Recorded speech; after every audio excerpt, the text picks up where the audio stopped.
दिसंबर 2024 वो तारीख जब कानपुर से लखनऊ तक पुलिस महकमे में ऐसा हड़कंप मचा जिसने अधिकारियों की भी टेंशन बढ़ा दी।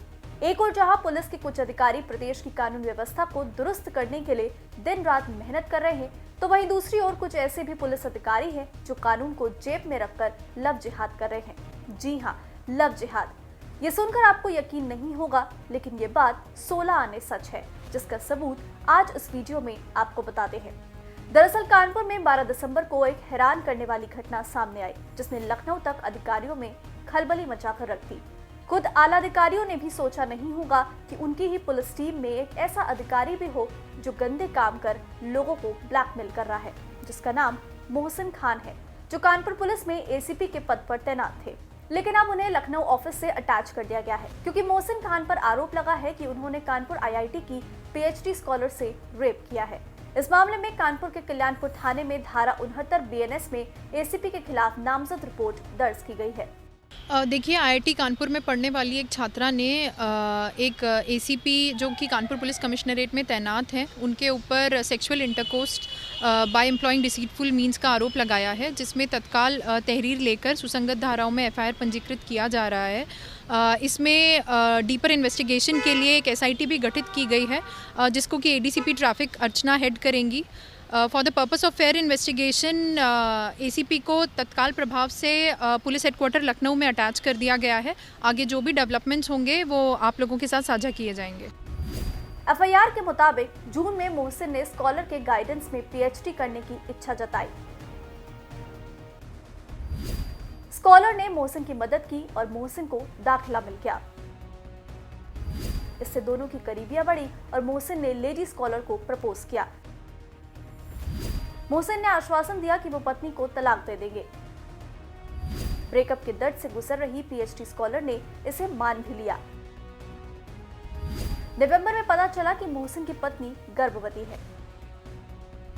मोहसिन ने इसकी वजह परिवार का दबाव बताया और माफी मांगी। मोहसिन की पत्नी ने साथ रहने का दिया पीएचडी स्कॉलर को ऑफर। बताया जाता है कि मोहसिन ने कई लोगों से बातचीत में स्कॉलर को मानसिक रूप से अस्थिर बताया। इसके बाद बात बिगड़ी और पुलिस को शिकायत दी गई। दावा तो ये भी किया जा रहा है कि कुछ दिन तक मामला दबा रहा, लेकिन गुरुवार को जब शिकायत लखनऊ दिल्ली ऑफिस पहुंची तो हड़बड़ाए पुलिस अधिकारी आईआईटी पहुंचे। यहां बंद कमरे में स्कॉलर से 2 घंटे तक बातचीत के बाद शिकायत लेकर रिपोर्ट दर्ज की गई, जिसके बाद अब मोहसिन खान पर एक्शन लिया गया। वो भी सिर्फ उन्हें लखनऊ से अटैच किया गया है, जबकि ना तो उनकी गिरफ्तारी हुई और ना ही उन्हें सस्पेंड किया गया है, जिसके बाद पुलिस की कार्यशैली पर भी सवाल उठने लगे हैं। ऐसा नहीं है कि पीएचडी स्कॉलर ने पीछे हटने का फैसला नहीं लिया, वो भी लिया, लेकिन एसीपी की एक बात उसको नागवार घुसरी, जिसके बाद हड़कंप मच गया। बता दें, मोहसिन पर आरोप लगाने वाली छात्रा को जब अधिकारी की पत्नी के गर्भवती होने का पता चला तो वो अंदर से टूट गई थी, लेकिन फिर भी किसी तरह से छात्रा ने अपनी किस्मत से समझौता करने का निर्णय लिया और सिर्फ एक शर्त रखी कि एसीपी का तबादला दूसरे शहर में कर दिया जाए। इस बात पर फैसला भी हो गया था और मामला रफा दफा होने वाला था। तभी आला अधिकारियों के सामने एसीपी ने छात्रा को साइको बताया और कहा कि इसका तो मानसिक डॉक्टर द्वारा इलाज कराया जा रहा है। इस बात पर छात्रा भड़क गई और समझौते की सभी बातों से इनकार कर दिया। पीड़िता ने कहा, एक तो मेरा इस्तेमाल किया और ऊपर से मुझे साइको बोल रहा है। इसके बाद छात्रा एफआईआर लिखाने पर अड़ गई। एफआईआर के अलावा पीड़िता ने कुछ और भी मांगे रखी हैं, जिसमें उसकी सुरक्षा, निष्पक्ष जांच, आरोपी के सहयोगियों के आईआईटी में प्रवेश पर रोक और उसकी पहचान गोपनीय रखना शामिल है। ऐसा नहीं है कि मोहसिन पर यह कोई पहला आरोप लगा है, इससे पहले भी उन पर तमाम तरह के आरोप लग चुके हैं। कानपुर से पहले मोहसिन खान की जब आगरा में तैनाती थी तब भी वो काफी विवादों में रहे थे। बताया जाता है कि आगरा में उन पर भ्रष्टाचार के तमाम गंभीर आरोप लगे थे। दरअसल आगरा में सीओ ताज रहने के दौरान मोहसिन की जिम्मेदारी ताजमहल का दीदार करने आए विदेशी पर्यटकों को खरीदारी, घुमाने और उनकी सुरक्षा की थी।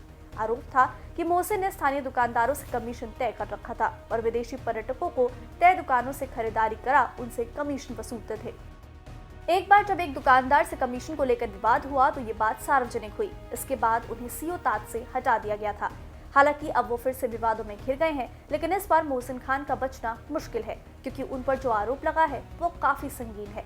जिस धारा में केस दर्ज हुआ है उसमें 10 साल तक की सजा का भी प्रावधान है। हालांकि सवाल अभी भी ये बना हुआ है कि आखिर अब तक मोहसिन खान की गिरफ्तारी क्यों नहीं की गई। Desk report, JMT news.